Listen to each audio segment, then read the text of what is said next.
Emanuele Canzoniere, allora, com'è finita con l'acquisto dell'Acragas? Lei ieri ha fatto un comunicato stampa dove ha precisato determinate cose. Ecco, facciamo un po' la sintesi di ciò che è stato quello che ha fatto e che intenzioni ha da fare. Ma allora,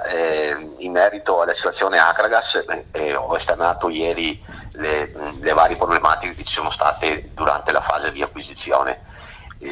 La società in questo momento qua è in mano a dei soci che non sono Deni. Io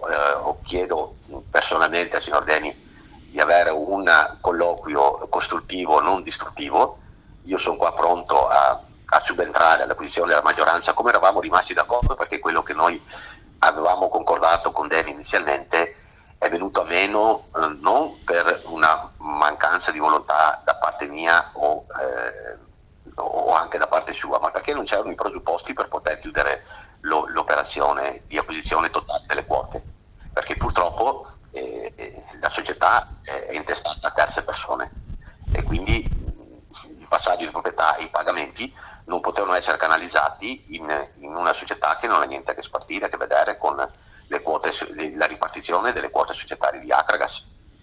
Quindi io chiedo al signor Deni se ha il piacere che ci sediamo nuovamente a tavolino, ma in maniera seria e corretta, non mettendo in mezzo società che non hanno nulla a che vedere con Acragas. Ecco, io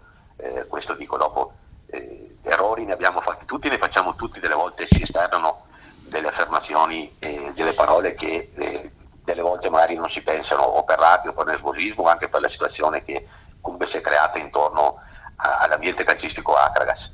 Io credo che se c'è la buona volontà e la volontà di portare avanti questa trattativa, io sono qui, insomma, non mi tiro indietro, se ben che adesso la situazione di classifica è deficitoria, ma io sono disposto anche a rilevare il tutto, consapevole che saremo a rischio di retrocessione, cosa che non credo, perché insieme al direttore sportivo Camarata si possono individuare dei profili che in estremis si possano portare quantomeno ai playoff.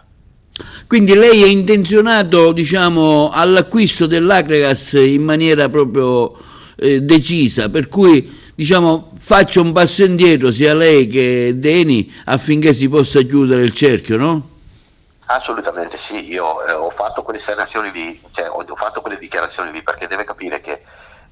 premesso che io non sono scappato da Agrigento, sono dovuto venire a Vicenza per motivi di lavoro. Ribadisco che quella conferenza stampa è stata fatta una conferenza stampa obbligata, perché mi hanno obbligato a fare questo.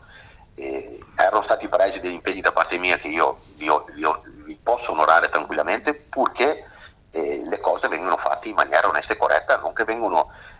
fatte così all'improvvisate, insomma, ecco. Quindi la cessione delle quote che ho firmato in studio da lui,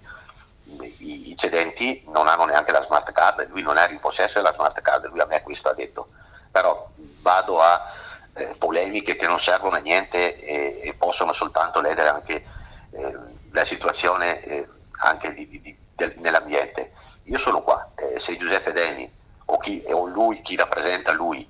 o i soci direttamente sono disposti a riprendere in mano la trattativa,